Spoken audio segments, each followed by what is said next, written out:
Cuba era más rica que España, siempre fue más rica que España. Al capitalismo le llaman socialismo con características chinas. No vender la cosa que vamos a conservar esto y lo otro. No, vamos a cambiar, punto. Y si la gente lo asume, digo, ese pueblo está como si lo estuvieran prendiendo con cadenas. Si lo soltaran, ese pueblo es una maravilla. Porque el cubano está escuchando esta entrevista, pues lo puede comprobar inmediatamente. Hubo como dos tipos. Uno que decía, uno radical, simplemente se acaba con, como decía usted, si solo hay un pollo, no sabe si ese pollo es bueno o es malo.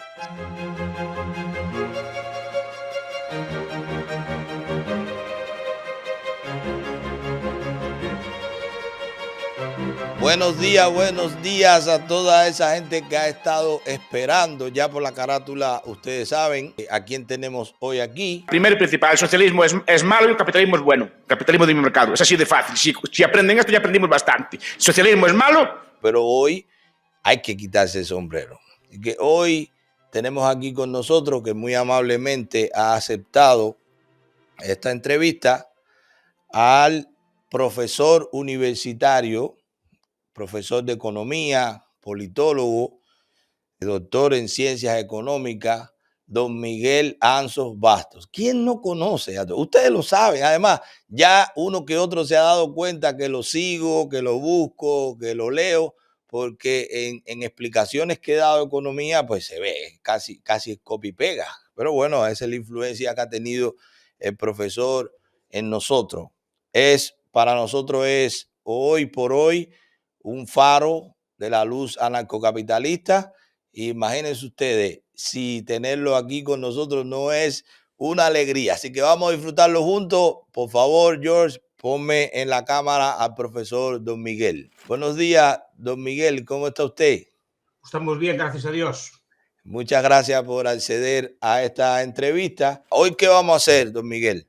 Hoy vamos a tratar, como lo habíamos dicho, sin el sesgo de esta pasión que uno sufre con el tema que estamos sufriendo los cubanos, con esa tiranía castrista, sin ese sesgo, técnicamente, con una autoridad en economía y en política como usted, vamos a evaluar si el mercado puede sustituir o puede resolver los problemas en la sociedad, las necesidades, las carencias, el precio, la inflación, todo lo que puede surgir en la economía de una sociedad, en vez de tener que soportar con impuestos y tener que soportar con intervención del Estado la creación de una institución o mantener un ministerio. En este caso, le queríamos proponer que habláramos de lo que en Cuba se llama el Ministerio de Comercio Interior. ¿Qué es el Ministerio de Comercio Interior? Para usted que no está, digamos, muy empapado de cómo pasa en Cuba y cómo está organizada la sociedad, el Ministerio de Comercio Interior lo pone en marcha la tiranía para regular lo que ellos hicieron a principios de los 60, que fue implementar la cuartilla o la cartilla de racionamiento. Un método de guerra que se ha mantenido, un método de distribución de alimentos y de ropa y de calzado y de ropa interior y de muchísimas cosas, que siempre fue un mecanismo para distribuir en escasez y en guerra. Bueno, en Cuba se ha mantenido por 65 años. Ese es el Ministerio de Comercio Interior y tiene, usted no se imagina, tiene una infraestructura nacional, tiene un ministerio, edificio, tiene casa en cada provincia, tiene almacenes a nivel nacional, tiene red de distribución, tiene camiones, tiene una oficina municipal, tiene una estructura de funcionarios hasta la bodega. Y lo conozco muy bien, y discúlpeme que me extienda en este contexto, porque lo conozco muy bien, porque incluso en Cuba fui bodeguero. O sea, hay gente que me dice el bodeguero porque trato de usar en términos económicos lo más simple posible para llegar a mi audiencia, que nosotros tratamos de que le llegue al cubano que está adentro. Usando una frase suya, que cómo vamos a ser libertarios si primero las personas no son libertarios también. Entonces yo trato de apelar a eso, ¿no? Entonces, don Miguel, ahora ya después de todo este preámbulo, vendría entonces la pregunta directa a usted.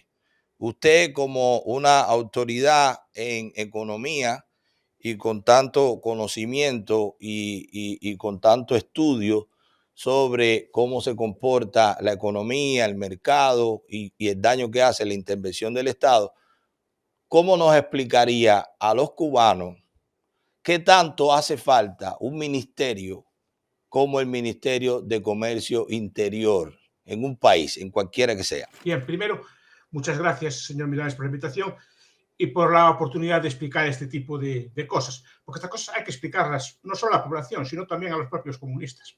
Y lo digo por una cuestión. En las transiciones del este de Europa, los que la lideraron fueron antiguos comunistas, pero que se habían convencido y habían estudiado y habían entendido que el sistema que ellos defendían no funcionaba.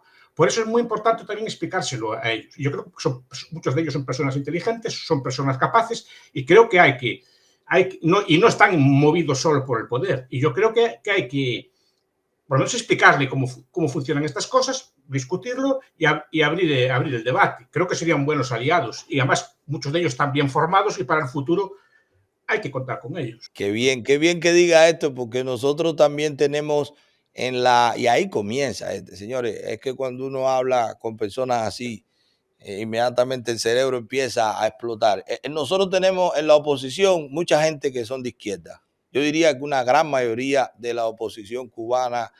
Uno de los problemas de un colectivo, de un pueblo que está alejado de un tipo de capitalismo, es que los mecanismos básicos de funcionamiento de los mercados pues no los comprenden. Yo recuerdo cuando había esta cantidad de racionamiento, por ejemplo, yo las vi en mi casa, no las vi yo, pero había en mi casa de los tiempos de la guerra civil en España, es decir, que tenían mis abuelos guardadas aquellas cartillas de después de la guerra de racionamiento. O sea, eso ya lo hubo, ¿no? Lo que cuesta después es aprender cómo funciona después un mercado. Y eso es una cosa que no es tan fácil de entender, porque nadie es capaz de comprenderla por completo. Es decir, nosotros vamos a una gran ciudad del mundo, a Madrid o a Miami, a cualquier ciudad del mundo, ¿no? Del mundo más o menos capitalista. Y ve que allí hay un montón de cosas, ¿no? Pues pero cosas de la más variada, todo tipo de teléfonos móviles, todo tipo de tornillos, todo tipo de corbatas, todo tipo de tazas, todo tipo de alimentos de variedad, calidad y precio, y todo tipo de establecimientos de hostelería, pues desde los más caros hasta los más populares, y hay todo tipo de bienes y servicios, hay todo tipo de... No sé, porque estoy cambiando una pieza a mi auto y pedí la pieza de mi auto y me llegó. Es decir, que hay un montón, en mi ciudad hay un montón de elementos que me traen piezas hasta de lo más extraño, ¿no? Y están todas allí. Y la pregunta es, ¿quién da la orden? Creo que fue un dirigente comunista en los tiempos de la Unión Soviética, creo que fue a Londres, ¿no? Y vio todo, creo que en los tiempos de la Thatcher, pero estoy hablando de memoria. Y vio todo aquello, todas las tiendas llenas, que había un montón de cosas, que había abundancia de carburante, que había abundancia de alimento, que quería fichar al planificador que hacía eso. Oh, quería llevárselo. ¿Quién planifica para que sea tan exacto este mercado? Y le dijeron que no había planificador ninguno. Exacto. Funciona solo. No hay, funciona solo, no. Es decir, cada empresario, el que me pide la pieza de automóvil, se la encarga un mayorista, ese mayorista se la encarga a otro, y cada uno conoce su sector, cada uno conoce su parte del negocio y sabe dónde comprar mejor y me consigue bien, cuidado, en 24 horas y a veces en menos me llega la pieza. Es decir, no, y me llega a lo mejor de otros países de Europa en 24 horas, en 48 horas, en 72 horas, es decir, me llega la pieza del auto y puede ser una pieza extraña. ¿Y eso cómo funciona? Pues mi taller le encarga al mayorista, el mayorista le encarga al otro y tal, y en un camión el día siguiente lo meten y llega aquí. Pero no hay nadie que dé la orden, no hay nadie que planifique todo el proceso, porque planificar ese proceso es imposible.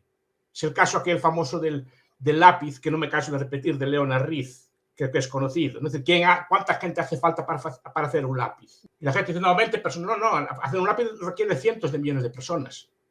Todas coordinadas, desde el que corta la madera. Sí, hay que cortar la madera, sí, pero se corta la madera con los dientes. No, hay que usar un hacha o una sierra eléctrica. Y el hacha, el metal, ¿de dónde está sacado? Y hace falta una mina. Hace falta una mina con sus explosivos, su transporte, sus trabajadores, sus máquinas, que lleve el mineral bruto a un alto horno. ¿Y alto horno quién lo hace? Al final todo el trabajo está dividido. ¿Y cómo se coordina todo eso? Pues con dos cosas. Y dos cosas muy simples. Precios y principio de beneficio y pérdida. Con eso llega. Y obviamente, y con personas activas que viendo esos dos indicadores, orientan y piden y hacen y trabajan y ordenan. Es así de simple. Y no hace falta que nadie planifique todo el proceso de creación de un lápiz, porque nadie podría crear un lápiz desde el principio hasta el fin. Exacto. Y nadie puede llenar una ciudad con órdenes, porque no sabe lo que exactamente necesita. El planificador no sabía que mi coche se iba a averiar, por tanto no tenía por qué tener previsto mi pieza. No, y no toma riesgo cuando planifica, que usted lo decía No, muy bien. esas piezas acumuladas y cuando me hace falta me la vende con un precio de recargo, obviamente, pero mi pieza está. Si tengo que esperar a hacer el proceso entero, que yo demando una pieza, la pieza hay que planificarla, tiene que ir al planificador central y lo hace, no llega la cosa. Entonces, esos dos mecanismos llegan. Obviamente, manejados por personas activas, que están todo el día arbitrando, viendo precios, y este bien lo podía traer yo, este azúcar lo podía traer yo más barato, este cacao lo podía traer yo más barato, este cacao, si me junto con otros, podemos fletar un barco y traer cacao, azúcar, papel, sombreros, lo que sea, ¿no? Lo traemos y lo traemos de acá. ¿Y dónde está? Miramos el precio, cómo está, por ejemplo, el cacao en África y lo traemos a España. Y aquí lo vendemos, y aquí lo fabricamos, lo vendemos, etc. Ese es solo el proceso. Y después beneficio y pérdida. El beneficio que nos dice, produzca esto, produzca esto, produzca esto. La pérdida dice, quítese de ahí, quítese de ahí. Claro. En cada momento, el proceso productivo está orientando la producción a los mejores usos posibles y no está despilfarrando los recursos, los está asignando correctamente. Es lo que se llama la anarquía del mercado, pero eso solo puede funcionar de forma anárquica, en ausencia de poder. Claro, que tienen ellos a su nivel, tienen la información necesaria para asignar los recursos, o sea, no carecen de o no tienen la fatal arrogancia que tengo yo aquí en la mano, claro, que hablaba porque ayer. Seguramente por lo inteligente que sea. Y eso, la fatal arrogancia, lo que dice precisamente es que muchos socialistas son muy inteligentes. Y ese es su problema. Ese es su problema porque dice, si mandara yo, haría el mundo así, así, así. El problema es que por muy inteligente que sea, no tiene la capacidad de diseñar un mundo por completo, porque le carece toda esa información de todos los precios. Yo siempre pregunto en la clase, ¿cuánto cuesta una cerveza común? Pues yo digo que una cerveza común tiene mil y pico de precios. Claro. Le cuesta a lo mejor, yo que sé, 50 céntimos en el supermercado, pero a lo mejor le cuesta 6 euros en un hotel de gran nivel, le cuesta un euro 20 en un bar más popular, la misma cerveza. No le cuesta igual de noche que de día. No le cuesta igual en el centro de la ciudad que le cuesta en un pueblo, porque hay que aplicarle precios del terreno alquilado, hay que aplicar el precio de la mano de obra, hay que aplicar un montón de cosas, que solo lo sabe quien la vende. No hay un señor que puede decir, el precio de la cerveza es 50 centavos. El precio de 50 centavos, algunos acertará, pero la mayor parte de los precios o serán muy altos o serán demasiado bajos. Está mal asignando, por eso es muy importante los precios. Y los precios no hay un precio, cada bien tiene miles de precios distintos, o puede tener miles de precios distintos según dónde, según cuándo, según la hora, según la urgencia que yo tenga, ¿no?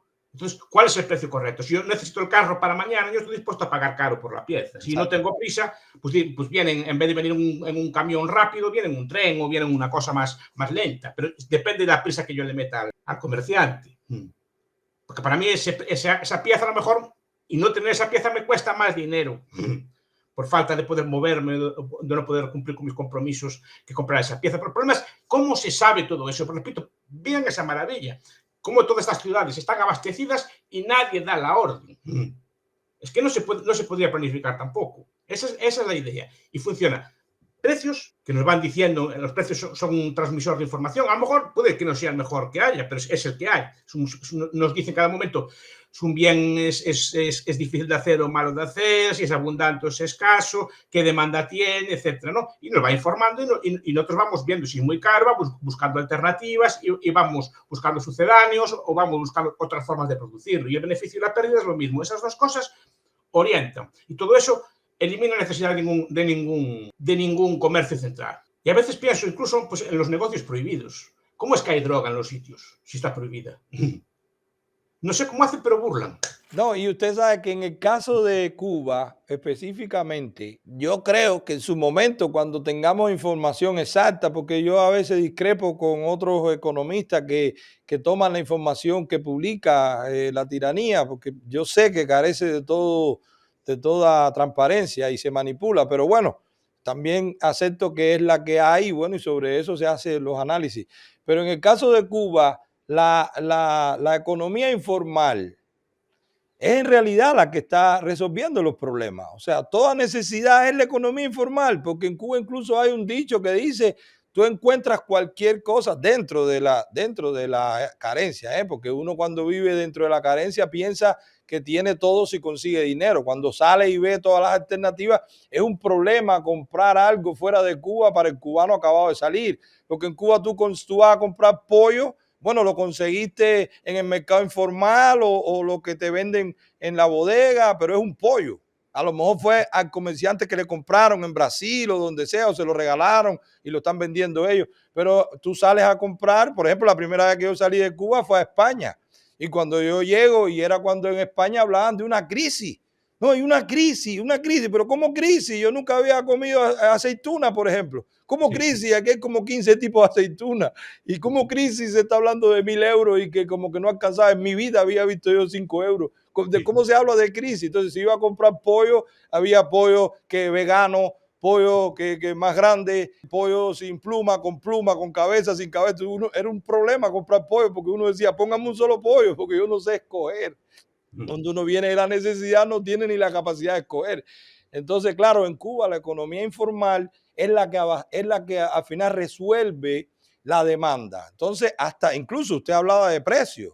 Cada vez que se hace alguna regulación y ellos quieren controlar, porque hacen controles de precios a nivel estatal, es increíble. Acaban de hacer uno con 6 productos y claro, al otro día los productos ya estaban más caros porque el mercado reacciona, la economía informal reacciona.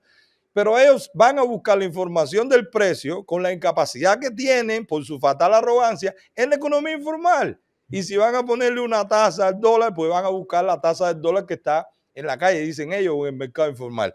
Entonces, estos son ejemplos buenos que usted lo diga, porque el cubano, ya sea que vive fuera o que está dentro, que está analizando esto o que está escuchando esta entrevista, pues lo puede comprobar inmediatamente. O sea, como en la economía informal, porque usted hablaba de la droga, ¿no? Pero yo hablo de cualquier cosa en Cuba, Sí, sí, porque todo es necesario. digo la droga porque la droga está prohibida. Cualquier bien que le prohíba, el efecto va a ser lo mismo. Puede crear un mercado negro de cualquier cosa, hasta Exactamente. de la leche condensada. Exactamente. Imagínese usted que había un dispositivo para, según los meses de embarazo, calcular qué cantidad de tela te tocaba. Había casi que medirle la barriga a la embarazada con 1 centímetro. No, tiene tanto, dice aquí que tanto. Bueno, te tocan 2 metros de tela para que haga los pañales. Una cosa increíble. Además, una intervención lleva más intervenciones. Pero lo que dice usted está muy bien, porque, por ejemplo, Spufford, en un libro que se llama Abundancia Roja, que estudia este tipo de problemas en la Unión Soviética, decía que a las 12 de la mañana los planificadores centrales de Moscú salían a hablar con las viejitas que vendían en el mercado negro a qué precios ponían las cosas para anotarlos ellos, para poner después los precios ellos, porque si no, no tenían mecanismo de fijar los precios. Exacto, exacto, exacto. Pero aún así, esos precios que fijamos son precios que van con retardo, porque una vez que esos precios van al plan central, ya cambiaron los precios. No, y totalmente distorsionado porque la pobre viejita tenía que, por prohibiciones y por regulaciones, tenía que pasar por una serie de elementos que le alteraban el precio porque no tenía capacidad de importar, porque no podía Además, almacenar. los bienes así son mucho más caros y de peor calidad. Son más caros, Exactamente.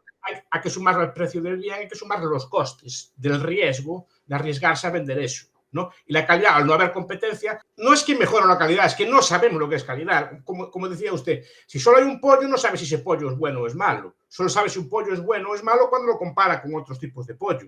Entonces puedes coger el pollo que más se adecue a sus gustos, preferencias o precios, ¿no? Pero si no, no tiene referencias. Y tampoco hay un incentivo a mejorar la calidad de los bienes. ¿Para qué voy a mejorar la calidad de los bienes si ya tengo este bien? ¿No? Y eso es lo que pasa cuando quieres regular. Yo creo que uno de los daños principales de este tipo de economías es el control de precios. Si me pone un precio que yo no puedo vender o que pierdo vendiéndolo, simplemente no traigo el bien. Y eso es una cosa que ya está más que probada, ¿no? Y quieren poner controles y controlar todo, por eso digo, el Ministerio de Asuntos Internos, cuanto más pequeño sea, mejor, y si no existe, también. Claro. Imagínense que lo último que se hizo y que prueba todo lo que usted está diciendo es que aprobaron la comercialización de incluso la importación por un sector que yo le llamaba no estatal, porque nosotros hemos hablado aquí que no tiene todas las condiciones para llamarse privado, porque no tiene la disposición, no podían hacer lo que querían con esos negocios. Entonces, bueno, en pocos meses de empezar con una escasez, después unos precios altísimos, en pocos meses se empezó a estabilizar y en cada esquina y cada vez más y los precios empezaron a bajar y la oferta y la gente encontraba. Claro, ahí fueron ellos a decir, no, eso hay que cerrarlo y ahora lo están cerrando y poniendo una ley. Ya ahora hay escasez, ya se vuelve a concentrar con la corrupción porque claro, le dan permiso a los más cercanos y todo esto es lo que bien usted apunta, la intervención del Estado. Si se hubiera permitido ese comercio que ya incluso tenía grandes superficies, almacenes enteros rentados y contenedores que llegaban y pollo y cerdo y huevo, poco a poco, dentro de la escasez y con muchísima regulación, intervención todavía, pero ya se iba satisfaciendo esa demanda y la gente iba encontrando y la gente se planificaba y cambiaba el dólar y tal. Bueno, ellos se meten, empiezan a regular, ya ahí está la escasez, ya ahí está de nuevo la inflación aún más, ya ahí está el aumento de precios y todo esto es porque no quieren sustituir su ministerio, entre otros, el Ministerio de Comercio Interior. No, claro, el problema hay que decir, pero pasa con todos los bienes, el problema es que este tipo de ministerios, claro, crean su propia regulación, crean su propia dinámica y dicen, estamos aquí. A estas personas hay que explicar, mire, cuando llegue otro sistema van a vivir mejor que ahora. Porque al final, claro, usted es funcionario, trabaja en un órgano de este estilo, ¿no? Muchos de estos trabajadores, por ejemplo, en Polonia, en Letonia, en Lituania, pues, trabajaban en ese tipo de ministerios, se reciclaron, trabajan en el sector privado y viven mucho mejor que vivían antes en el mundo. Es decir, no es ninguna catástrofe, porque al final están condenados también a ellos mismos padecer los rigores del sistema. Un poco menos a lo mejor que los demás, pero padecen los mismos rigores del sistema. ¿Y cómo le decimos, don Miguel, cómo le decimos a ese cubano que nos puede parecer que no, pero yo sé que sí, puede hasta preocuparse? ¿Qué pasará si hay un cambio en Cuba hacia la libertad con mi libreta de abastecimiento, como le llaman ellos, con lo que me traen a la libreta para comprar? ¿Qué voy a comer? ¿Cómo me va a llegar el arrocito, el cafecito, lo que me vendan? Como usted o como comen en Puerto Rico, digo yo, no. Digo Puerto Rico porque Puerto Rico y Cuba siempre fueron a la par. Sí. Hasta la revolución iba más o menos a la par. Puerto Rico es el país hispano más rico de América Latina, con mucha diferencia, ¿no? Pues, ¿cómo hacen en Puerto Rico para tener su libretita de arroz y estas cosas? ¿No? Pues como hacemos nosotros, vamos a la tienda y lo compres y allí hay de todo. No, lo digo porque esta pregunta se hizo mucho en las transiciones del este de Europa, se hicieron en los sitios que había que hacer de racionamiento. Parece que te vas a quedar sin comer, ¿no? De repente empieza a haber abundancia. ¿Qué pasa? Cuidado, eso que avisar. Siempre hay una transición, siempre es un poco duro al principio. Eso hay que decirlo, ¿no? Pero después rápidamente se ajusta, vuelve a haber abundancia, los precios se equilibran y los salarios empiezan, digamos, a adquirir, digamos, dimensiones mundiales. O sea, empiezan a cobrar su salario con la cualificación a nivel del mundo y empiezan a adquirir bienes de consumo. Yo creo que la población cubana es una población perfectamente preparada, es una población muy bien formada, es muy educada, yo creo que tiene buenas dotes para la inventiva, para el trabajo, yo creo que podría ser perfectamente... Se ve cuando están fuera, ¿no? Siempre fue Cuba era más rica que España, siempre fue más rica que España. Hasta el año 59, siempre, el primer ferrocarril hispano fue en Cuba. O sea que el pueblo cubano tiene unas dotes de trabajo, de inventiva, que la sigue teniendo, supongo. Yo viví muchos años en República Dominicana y ese es otro elemento, que Cuba es un país eminentemente agrícola. Tiene más del 70% de su tierra cultivable hoy sin explotar, precisamente por las regulaciones estatales. Y hay cultivo de ciclo corto. O sea, estamos hablando que en 3 meses en Cuba van a estar los vegetales, la gente va a comer. En República Dominicana es más pobre. Antes de acostarse se come un plato de yuca, se come un plato de batata, le echa un poco de aceite, fríe un pedazo de cerdo y se come un chicharrón. O sea, que yo no creo tampoco que va a ser mucho tiempo. A lo mejor cuesta un poco de tiempo que los importadores traigan comida vegana o que haya sushi o que haya salmón o no lo sé, o caviar, pero los alimentos básicos para uno llenarse, alimentarse, y además bien, con vegetales, con vianda, que nosotros le llamamos, con cerdo, con res, con cabra, nosotros le llamamos carnero, eso va a estar ahí, o sea, eso estamos hablando de 2, 3 meses, 6 meses. Y abundante. Y en abundancia y a buenos precios. Y a buenos precios. Es decir, Un trabajador europeo gasta un porcentaje relativamente bajo en comida de su sueldo, aunque gasta en comida bastante, y sus porcentajes respecto a su sueldo es relativamente bajo y bajando en el tiempo, ¿no? Eso es lo que quiero decir. Pero eso todo no se puede planificar. Toda esta producción de bienes, lo que van a demandar los cubanos, no se puede planificar. Se van a través de los mecanismos de precios y estos mecanismos que estamos viendo. Es decir, el cubano producirá sus bienes, que sigue produciendo sus bienes, los cambiará en el mercado mundial a precios mundiales y con esos bienes comprará todo, con esos productos comprará todo tipo de bienes, ¿no? Es lo que decían, creo que está Tyler Cowen, un poco, ¿no? En vez de hacer productos electrónicos, vamos a producir lo que sabemos hacer nosotros. Estamos cambiando maíz, dice Tyler Cowen, por coches japoneses, por tecnología, por todo tipo de cosas. Simplemente producimos maíz muy bien, lo vendemos y con ese dinero compramos después todo tipo de automóviles y cosas por el estilo. Y estamos cambiando un bien por otro. En vez de querer hacerlo todos nosotros, vamos a hacer lo que mejor sepamos hacer, que podemos hacer muchas cosas bien. Pinto que es un pueblo ejemplar. Es decir, todos en Galicia, donde soy yo, tenemos conocidos, familias que emigraban a Cuba. Sí. Y cuando venían, como cuentan los viejos, cuando venían de Cuba, como aquellos aigas, como aquellos coches que tenían, y que era un sitio mucho más próspero que nosotros. Pero esas dotes las siguen teniendo. No, don Miguel, yo quisiera, y esto le voy a decir porque me voy a tomar la licencia y sé que es sobre la base de la especulación, pero en una transición, ya que usted ha puesto como ejemplo los países del este, del antiguo bloque socialista, en una transición, ¿qué sería, según usted, si se lo permite especular, qué sería más eficiente, más eficaz? ¿Eliminar de raíz un ministerio como el Ministerio de Comercio Interior o eso irlo haciendo a escala e ir quitando cosas? ¿Qué usted piensa? La experiencia de las transiciones en el este de Europa hubo como dos tipos. Una que decía uno radical, simplemente se acaba con todo, tipo Balcerowicz en Polonia y en otros países, o de ir poquito a poco, como hicieron en Rusia, en Ucrania o en Bielorrusia. Normalmente funciona mejor la radical. ¿Qué pasa? Es dolorosa al principio y implica muchos cambios, pero empieza de cero y empieza a crecer. Pero estos países del este de Europa, algunos de ellos ya superan en renta a España. Polonia, no, y entre ellos también la diferencia es abismal. O sea, estamos hablando entre Rusia y Polonia. O sea, a nivel de resultado económico se ve. O en Letonia, que formaba parte del país, o en Lituania. Repito que ya tienen rentas europeas. Creo que ya superaron a España en producto per cápita. Les llevo 30 años, pero cuidado, que ya se fueron viendo durante el tiempo los cambios. Y ahora son países de renta elevada. Pero va a tener que ver con que la gente sepa y tenga conciencia. Y que acepte.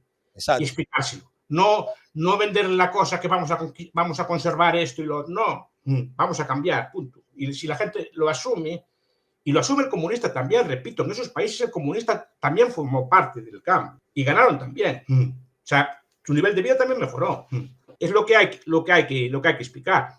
Pero claro, al principio pues, es difícil de entender, al principio hay mecanismos de mercado que no son fáciles de entender, los intereses, los bancos, las hipotecas, y claro, muchas personas a lo mejor, si no hay información, pues pueden cometer errores. Muchos, por ejemplo, en Albania, muchos se metieron en estafas piramidales. Y eso hay que avisar que no es así, que no funciona así. Por eso es importante que las personas tengan algo de cultura y se entere un poco cómo funcionan los mercados antes de funcionar los mercados. Pero al principio el mercado es relativamente natural, el capitalismo ya no tanto, el capitalismo hay que entenderlo. El capitalismo ya no es tan fácil, pero comercial, cambiar, etcétera, sí que todo el mundo lo entiende. El capitalismo ya no, porque ya requiere pues, una inversión, un pensamiento a largo plazo, lo que es una amortización, lo que es un tipo de interés, etcétera, ¿no? Lo que es una bolsa de valores, lo que es cómo debería funcionar un banco, etcétera, ¿no? Pero la idea es eso, el cambio. Lo bueno que tienen los cubanos es que tienen experiencias, saben cómo se hizo en otros países. Y tienen también la comparación, porque el mismo cubano que en Cuba no tiene motivación, que está sentado en una esquina sin camisa, conversando, y que a lo mejor su anhelo es que llegue el fin de semana para ver cómo consigue un dinerito para tomarse una botella de ron jugando dominó, es el mismo cubano que cuando sale de Cuba sabe que, como bien usted dice, el capitalismo es trabajo duro, ahorro e inversión, y sale y triunfa, porque el sur de la Florida está lleno, Madrid está lleno, Barcelona, Galicia, están llenos de cubanos exitosos. Y por lo que dicen fue una bendición para el sur de Florida. Fue una zona que prosperó muchísimo por los cubanos, pero esos cubanos no podían trabajar perfectamente. Repito que Cuba era un país de alta renta. Yo no, creo que el Che dijo, por fin el socialismo en un país avanzado, cuando llegó el socialismo a Cuba. Tenía más renta que España, tenía la renta como la de Italia, más o menos, en tiempos de la Revolución. Y con zonas y con producciones muy prósperas, ¿no? de algunos productos. No es necesario gran cosa, simplemente pues, establecer los derechos de propiedad, establecerlos más o menos claro, y ya verá cómo empiezan a mejorarlas en cuanto sean sus. Por ejemplo, el experimento de acabar con los controles de precios, hay un caso que fue después de la Guerra Mundial, en la Alemania ocupada por los americanos, tenían muchos controles de precios. Y creo que fue el primer ministro, fue el ministro de Economía, Ludwig Erhard, o su presidente, acabamos con los controles de precios. Oh, que es imposible, no sé cuál. Los americanos le querían decir. No, él dijo, fue para adelante. En cuestión de semanas ya estaba todo otra vez floreciendo, ya había de todo en las tiendas, ya empezaba a producir, la máquina se puso a andar y empezaban a producir. Yo recuerdo cuando fue la transición en Polonia, los izquierdistas de aquí se reían, ay, que ahora los polacos no van a poder comprar la comida, que les está carísimo. Y efectivamente, al principio pasa eso. Es bueno que se sepa. Pero enseguida volvió a florecer todo, repito, y es un país que lleva de entonces con crecimiento ininterrumpido. Pero usted sabe, don Miguel, que en el caso de Cuba, al tener tanta escasez por tantos años, el cubano, con pintar su casita en diciembre, con poderse comprar una ropa, acaban de permitir, ya lo cerraron o lo están cerrando, la importación de carros. Y yo quisiera que usted viera de lujo en La Habana, en días, en meses, pero estamos hablando de Cadillac Escalade, Tesla, Chevrolet Camaro, cosas que a cualquiera le cuesta trabajo conseguirlo fuera de Cuba. Ya en Cuba había, caminando por las principales ciudades. O sea, que a lo mejor en comparación con una sociedad donde ya hay libertad de mercado, por mucha regulación que todavía existe, incluso en Estados Unidos hay muchísima regulación también con mecanismos de política fiscal y monetaria y tal, pero a nivel digamos, de cierta escala en las empresas se puede triunfar y se puede tener cierta independencia del Estado, pues compararlo con eso a lo mejor sea difícil, pero que el cubano en muy poco tiempo va a poder acceder a mucho más comida, a mucho mejor precio, a mucho más ropa, a mucho más zapatos, a recreación, a pintar su casita, a cambiar los muebles, yo no tengo ninguna duda. Yo no me aventuro en decir que va a ser muy bueno, porque muy bueno en comparación con el mundo va a tomar tiempo. Más que nada, como usted decía, o principalmente en la mentalidad del cubano, que entienda que no es lo natural tener dinero, que lo natural es derrocharlo y consumir. Efectivamente. Y que el tiempo... Que es preciso, por lo menos, discutir estas cosas, educar a explicar cómo funciona el mercado, y que en el mercado, claro, las cosas no se regalan. No aparece la comida en las tiendas porque sí, aparece porque hubo gente que se levantó a las 3 de la mañana para ir a buscar pescado al puerto, cogió un camión y después lo llevó, y hubo que trabajar mucho para que ese pescado esté en la tienda. Y yo lo tengo que cambiar por mi trabajo. A través de medios de dinero y cosas por el estilo, no, a través del intercambio indirecto. Pero se trata de eso, es decir, que se trabaja, pero con un sistema adecuado. Un pueblo como el cubano, yo le di clase a cubanos que venían pues, de intercambio hacia a la universidad o así, cualquier cosa, o estuve en una tesis doctoral de una cubana, son personas de muy alta preparación. Y digo, ese pueblo yo está como si lo estuvieran prendiendo con cadenas. Si lo soltaran, ese pueblo es una maravilla. De la preparación, de la buena gente que es, ¿no? Eso es lo bueno, la gente buena y mala como en todas partes, pero digo que es un pueblo que yo lo veo como con muchas ganas de prosperar y tiene todas las de ser próspero. Y lo merece, don, y merecemos ser libres también, porque como bien usted dice, la gente también tiene que estar preparado para esa libertad, y con tanta necesidad inmediata ahí en su entorno, pues la inventiva va a salir, porque ahora lo es. ¿Cómo sobrevive un cubano hoy? Yo siempre pongo el ejemplo como mi mamá, pobrecita, que en paz descanse, podía hacernos la comida con un cuarto de pollo, comíamos 5 personas y varios días, con un cuarto de pollo y 2 tacitas de arroz, sin aceite, sin nada. Y ella lo hacía y comíamos, come y no averigüe, que eso significaba ni pregunte qué es, come lo que hay. Entonces, el cubano tiene mucha inventiva porque la necesidad. Imagínese usted cuando se le rompan esas cadenas y puedan importar y puedan comprar y puedan planificarse y puedan generar y tengan los elementos para construir algo. Entonces, eso yo sí creo en una prosperidad rápida. También hay que explicar, hace falta disciplina de trabajo. Repito, las cosas no van a llegar porque lleguen, llegan porque usted produce algo para darle al de fuera. Claro. Si no, no llegan las cosas. Pues si el cubano trabaja en lo que sabe hacer muchas cosas. Repito que la juventud cubana que traté yo está muy bien formada. Y supongo que el pueblo cubano es un pueblo alfabetizado y es un pueblo trabajador. Pero que sepa que hay que trabajar, y que tiene una disciplina y que tiene unas normas. Y eso hay que irlo interiorizando. A lo mejor muchas personas dicen, no, va a llegar porque sí. No, no llega porque sí. Llega si yo produzco algo que los demás valoran y los demás me dan cosas a cambio de lo que hago yo. Claro. Y esa es la diferencia entre decir de pronto no necesitamos un ministerio o que alguien diga no, espérate, tampoco así, porque hay gente que no tiene nada, tenemos que ir desmantelándolo poco a poco. Entonces usted así no lo desmantelan. Sé que es duro, sé que lo ideal sería ir así poco a poco, ¿no? Pero es como si tiene una infección en un dedo, si deja que vaya creciendo, al final hay que cortar más. Entonces, cuando se acaba ya de una vez, dice, pues paso ya el trago y ya está. Y a partir de ahora empezamos para arriba. Pero si no, vamos a ver si un año más, el año que viene y tal. O... Así, no lo digo por bien o por mal, lo digo por las experiencias de las transiciones que se hicieron en otros países. Otra cosa sería ir evolucionando desde el propio sistema, un modelo chino-Vietnam. Claro, que al final es un control total. Al final, un sistema que es capitalista no puede tener control total. Control no. Porque al final, si usted tiene un teléfono móvil, si tiene pantallas de internet, o sea, no puede haber un control total. Es más difícil. Además, un país que quiera... ¿Qué es lo que está pasando? Los chinos o se abren o se quedan estancados como están ahora. Y al final, no le queda más remedio que abrirse. Hay un dilema. Por ejemplo, en la universidad vienen estudiantes chinos. Antes no venían, ahora les dejan venir. Incluso algunos se pueden quedar allí, pero no vuelven, porque saben que su país es el futuro. Y al final, estando fuera, aprenden otras ideas, aprenden otras cosas y van cambiando el país. Tienen que hacerlo los cubanos, eso lo tengo claro. Los propios cubanos, no pueden venir de fuera al cambio. No, totalmente. Tenemos que hacerlo nosotros y tenemos que prepararnos nosotros para esto y tenemos que también tener la madurez política de no decir en la oposición el socialismo se puede hacer de otra forma mejor, o es lo que pasa que en Cuba no se ha implementado bien. No, el problema está en el sistema, no en quién lo hace. Entonces, o hacer como hacen en China, le llaman al capitalismo, le llaman socialismo con características chinas.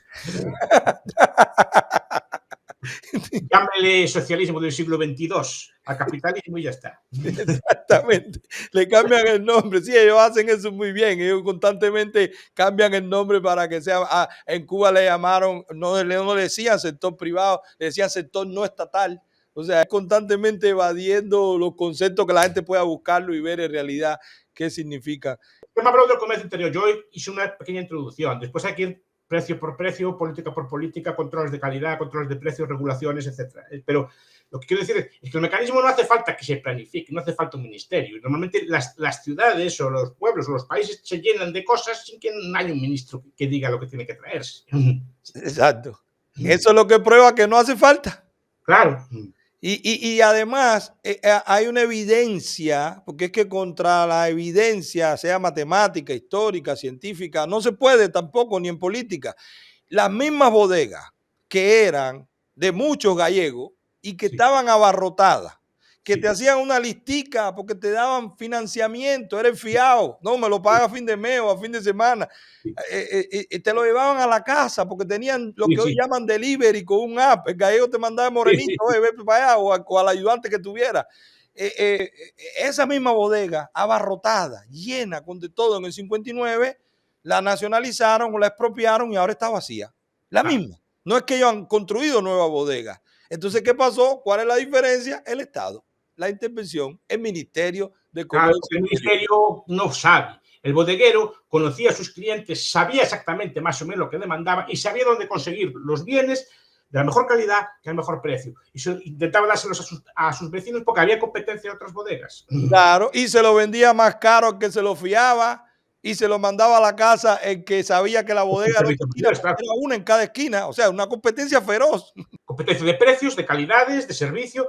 Hay muchas formas de competencia. Entonces, eso es lo que mejora un país. Pero claro, el bodeguero sabía, pero el planificador central normalmente es un técnico, no es un bodeguero, no trata con la gente, decide cosas y no se le escapan cosas, no tiene información, no sabe cómo conseguirlas mejor, no sabe qué es lo que realmente quiere su gente, ¿no? Claro, y entonces la gente habla, incluso con melancolía, de épocas de bonanza, Sí. de que sí había tiendas, de que sí se conseguía. Bueno, porque teníamos un país o un bloque socialista que subsidiaba todo aquello y mandaba los barcos enteros de mercancía para Cuba. Pero yo recuerdo que todos los niños teníamos la misma camisa.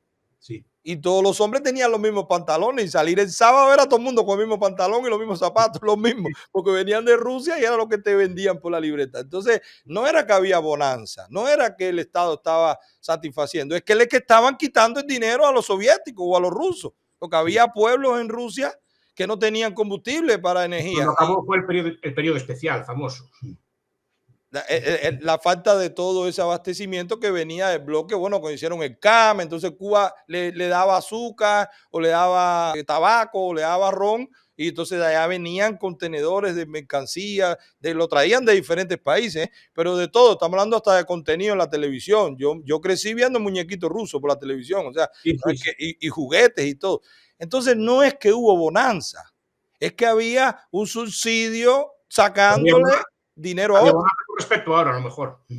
Sí, exacto. Bonanza con respecto a ahora, pero no como era en el 59, Sí. que estaba abarrotada cada esquina, que te daban financiamiento, que te esperaban a fin de semana, que te lo llevaban a tu casa y que te lo guardaban. El bodeguero sabía cuando entraba la doña a la bodega hasta qué venía a buscar. No, ya viene doña América, seguro viene a buscar azúcar. Oye, ve buscándole 3 cuartos de azúcar que ya viene. Porque a ese nivel de información tú conoces a tu cliente porque lo ves todos los días y vive y duerme y trabaja en tu bodega. Entonces, eso no lo va a sustituir un planificador central porque es imposible que monopolice eso. No puede. No puede.